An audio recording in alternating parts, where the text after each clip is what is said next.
Bom dia, autoridades! Sejam bem-vindos a mais um vídeo e agora vocês podem ver que eu tenho as minhas mãos livres. Então vocês não precisam mais se preocupar com o meu bem-estar dirigindo e fazendo esses vlogs apenas com uma mão. O conceito vai ser o mesmo, eu vou continuar utilizando esse espaço para responder perguntas que são feitas através das minhas redes sociais sobre assuntos relacionados a investimento nos Estados Unidos, investimento em Dubai, vida internacional, proteção patrimonial, assuntos nesse espectro, né? Eu tô com a minha GoPro aqui, GoPro não, a DJI Osmo Action, e esse é o teste com esse novo setup. Vamos ver como é que vai ficar. Pergunta número 1.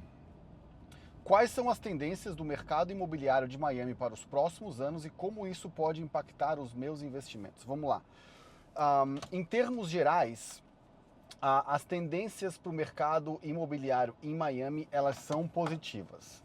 Isso não significa que o mercado lá vai subir na mesma velocidade que estava subindo nos últimos anos, e também não significa que você pode comprar qualquer coisa que vai dar certo. Então hoje tem que ser muito categórico e criterioso no seu investimento em Miami, porque a gente tem muita coisa acontecendo nos Estados Unidos. Tem as eleições, tem uma série de novos imóveis que estão sendo entregues nos próximos anos, né? Vários novos desenvolvimentos foram feitos em Miami, lançamentos, né? Imóveis na planta foram lançados nos últimos 4 anos desde o Covid. Então é lógico que no momento que esses prédios, né, apesar de cada um ser entregue em anos diferentes, à medida que esses projetos sejam entregues, vai de uma certa forma aumentar a quantidade, claro, de imóveis no mercado, disponíveis no mercado, vai afetar, mas nem todo mundo que comprou vai vender e nem todo mundo que comprou vai alugar. Tem que se levar em consideração que muita gente que comprou em Miami, comprou para morar. Miami, depois do Covid, ela se tornou uma cidade onde as pessoas querem morar, elas não querem somente investir, né? O prédio da Microsoft vai ficar pronto, então a gente está falando de 5 mil metros quadrados de área que vão para lá, então imagina a quantidade de funcionário que vai mudar para Miami, que precisa comprar ou alugar um imóvel. A Citadel agora lançou um novo prédio comercial na Brickell, onde eles vão fazer o escritório deles. Então eles já transferiram, vão continuar transferindo a sua sede aqui para Miami. Muitos outros bancos e grandes instituições, grandes empresas estão fazendo o mesmo. Então o mercado imobiliário para Miami nos próximos anos, ele é sólido, ele é positivo, é uma excelente oportunidade de investir. Mas é muito importante prestar atenção no que e aonde isso você deve investir, principalmente no que diz respeito às taxas de condomínio, né? Tá tendo uma, entre aspas, crise agora lá nos Estados Unidos, lá em Miami especificamente, porque os condomínios, em função do aumento do seguro na região de Miami, que acontece porque seguradoras não querem estar em Miami por causa do risco de furacão. Isso cria um monopólio no mercado de seguro e torna os condomínios, as taxas de condomínios mais altas.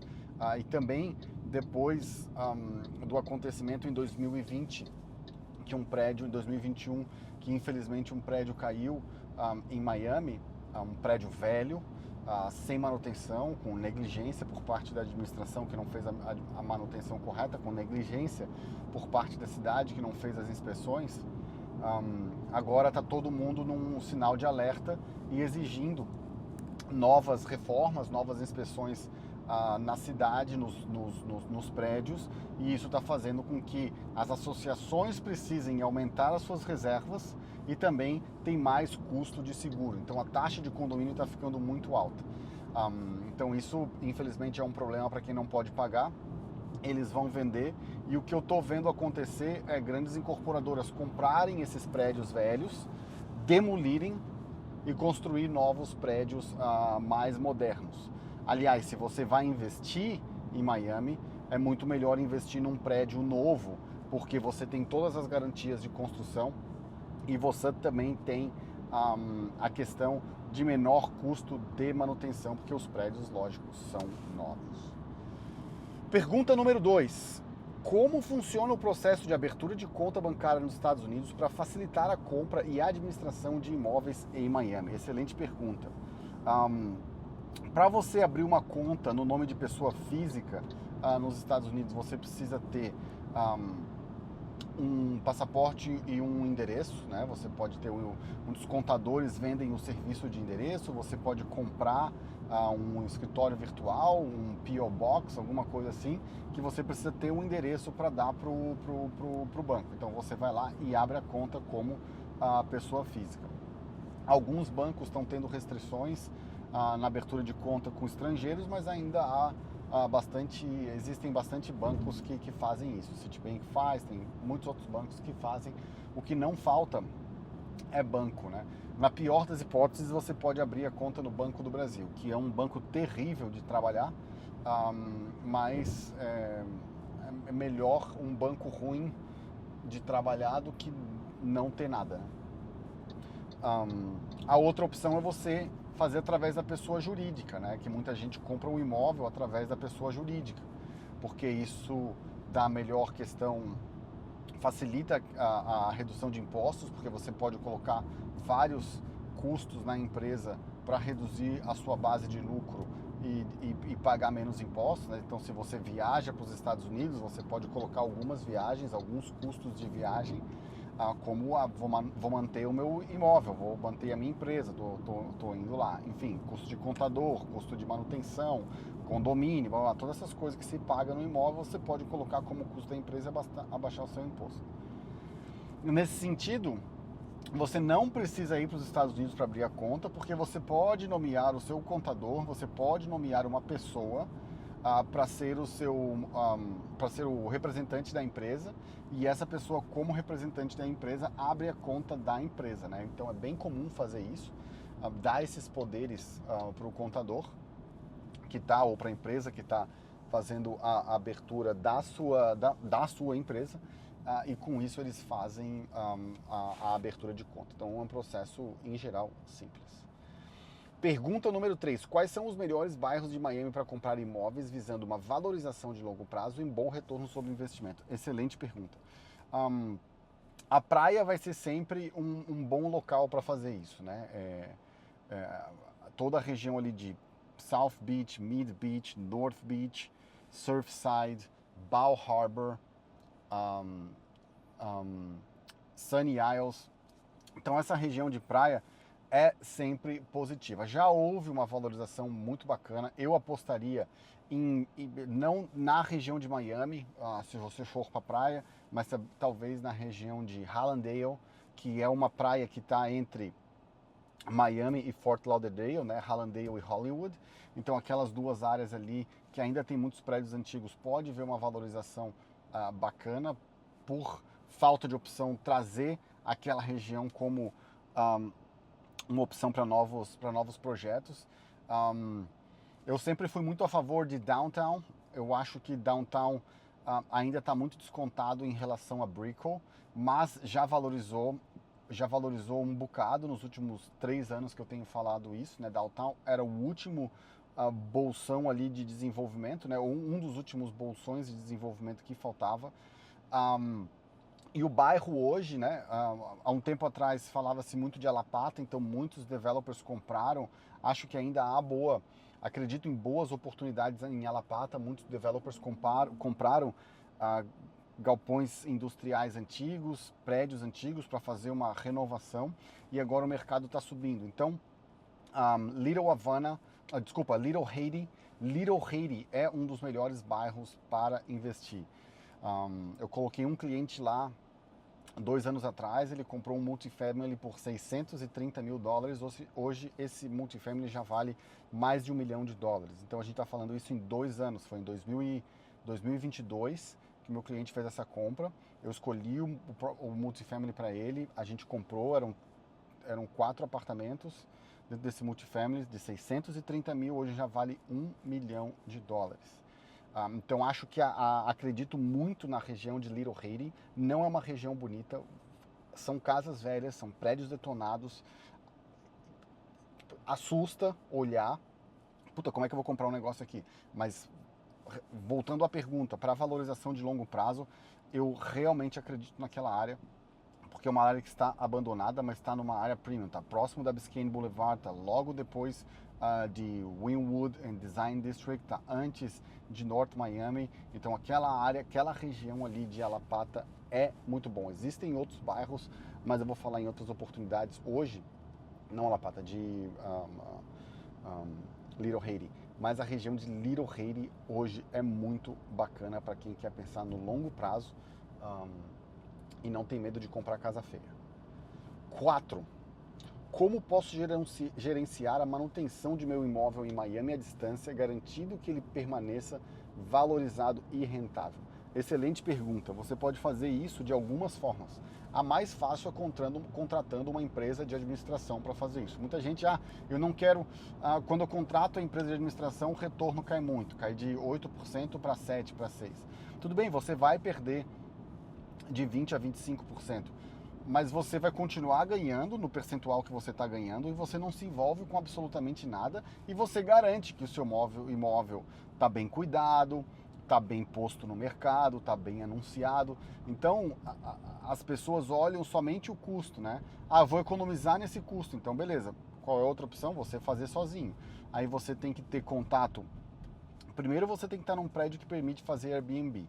Segundo, você tem que estar num prédio que te permite colocar a fechadura digital ou lockbox, que nem todos os prédios permitem. Terceiro, que você precisa ter uma empresa de limpeza que possa ir lá para você toda vez que sair um inquilino, né? Se você estiver trabalhando com short-term rental, sair um inquilino para eles fazerem uma avaliação do inventário, né, para ver se não quebrou nada e para fazer a limpeza. E com isso você vai ter custo extra também. Então você começa a colocar esses custos extra e o custo do seu tempo, porque no final do dia você está no Brasil, você tem um emprego, você tem o seu trabalho, você tem as suas responsabilidades, você está tendo que cuidar de um imóvel lá do outro lado do mundo. Então não vale a pena. Eu faço a mesma coisa. Eu tenho equipes no Brasil, nos Estados Unidos, que ajudam e tocam e gerenciam a obra para mim, porque não tem como eu ter uma vida internacional do jeito que eu tenho, vivendo em Miami, vivendo em Dubai, vivendo no Brasil, na Colômbia, ano que vem na Europa também. Não tem como eu fazer isso se eu não tiver um grupo de pessoas lá que eu confie que está fazendo meu trabalho. Eu poderia ganhar mais se eu estivesse fazendo tudo sozinho, eu poderia ganhar 2,5 vezes ou 3 vezes mais. Mas não é isso que eu busco para minha vida. Eu não busco ganhar mais em um negócio. Eu busco ganhar menos em vários negócios e assim eu posso chegar a construir, como eu estava fazendo ano passado, 12 casas ao mesmo tempo. Eu não teria como fazer isso à distância se eu não tivesse equipe lá. Então, contratar uma empresa de administração para fazer isso para vocês é o melhor negócio, é o jeito mais fácil. O segundo jeito é, como eu falei, automatizando. Eu tenho um cliente que ele não trabalha, né? Não tem um emprego. E ele tem 17 imóveis, tá? E todos os imóveis dele são completamente automatizados. E ele já criou um sistema, um sistema não no sentido de ele desenvolver um aplicativo, né? Um sistema, uma forma de operar, aonde ele usa um aplicativo chamado U-Porter. E nesse aplicativo, toda vez que o inquilino sai ou dá a data da saída do inquilino, do visitante, né, do guest, porque ele faz short-term rental, esse aplicativo envia um e-mail, uma notificação para a empresa de limpeza e a empresa de limpeza automaticamente vai para lá. Ele não tem apartamentos, tá? Ele tem casas, single family ou duplexes ou triplexes ou fourplexes. Então isso torna mais fácil porque não precisa autorização das pessoas para entrarem. Do condomínio, é tudo muito mais simples, muito mais fácil quando você faz casa, né? É um problema menos o condomínio. Então ele deixa isso tudo cadastrado. Quando o inquilino sai, a empresa de manutenção, de limpeza vai lá, faz o levantamento para ele, se alguma coisa foi quebrada ou não, para que ele possa informar isso nos aplicativos, né, no Airbnb, no VRBO, no Booking, seja lá qual for, para que isso possa ser cobrado do inquilino. e todo o resto ele opera, né? Mas ele só faz a administração eletrônica, né? Então ele automatizou, bota fechadura eletrônica que troca a senha todas as vezes que tem um inquilino novo. Toda a comunicação é por e-mail, então ele tem um virtual assistant que ajuda ele a responder os e-mails, né? Até ele setup cada casa e assim ele vai. Então ele faz tudo sozinho, ele economiza esses 20%, 25%, 30%, em alguns casos até 50% de administração, mas ele tem que dedicar certo tempo da vida dele para fazer isso. Então você vai ter sempre essas duas opções. Ou você ganha mais e trabalha mais, ou você ganha menos e trabalha menos. Eu estou optando pela segunda, porque trabalhar menos individualmente em cada projeto e ganhando menos individualmente em cada projeto me permite botar mais projetos e com isso eu diminuo o meu risco e aumento os meus ganhos. É a forma de escalar, né? Escalar o negócio. Vamos para a pergunta número 3. Quais os melhores bairros de Miami visando comprar imóveis? Não, esse eu já respondi. Vamos para a pergunta número 5. Quais as vantagens de investir em Miami? Desculpa. Pergunta número 5. Quais as vantagens de investir em imóveis comerciais em Miami comparando a imóveis residenciais, considerando o cenário econômico atual? Eu não sou, de uma forma geral, muito fã de imóvel comercial, porque o Covid mostrou para nós que enquanto pessoas precisam de um teto para viver, para dormir, empresas não precisam de um imóvel para trabalhar. A maioria delas, especialmente numa cidade como Miami, onde a maioria das empresas são prestadoras de serviço, né? Porém, quando você olha em imóveis comerciais e compara ele com imóveis residenciais, você tem alguns aspectos que são melhores. Por exemplo, normalmente os imóveis comerciais eles são maiores e quando você faz um aluguel, você faz um aluguel de 5, 10 anos, às vezes até de mais anos, quando você faz um triple net lease, por exemplo, com um Walmart, com um Target, com Starbucks, essas empresas que alugam imóveis sobre medida, né? Então normalmente eles fazem contratos de 25, 30 anos, tá? Esse é o lado positivo. Qual que é o lado positivo? Número 1, a correção do aluguel, ela normalmente não é anual, tá? Ela corrige em tempos maiores, então às vezes de 5 em 5 anos, corrige pelo período da inflação dos 5 anos, mais a cada 5 anos, né? Então, nesses intervalos de tempo, a sua rentabilidade real cai, porque você vai recuperar a inflação só lá na frente, e você recupera sempre a inflação para trás, né? Então esse é um ponto negativo. O segundo ponto negativo é que você tem menos poder de negociação, que a empresa tem mais dinheiro que você, it is what it is, money talks. E o terceiro é que quando a empresa sai, às vezes você leva 1, 2 anos de vacância para você poder colocar uma empresa lá dentro, porque empresas têm objetivos muito específicos no que diz respeito ao espaço que eles precisam. Então, às vezes, demora demais para ocupar.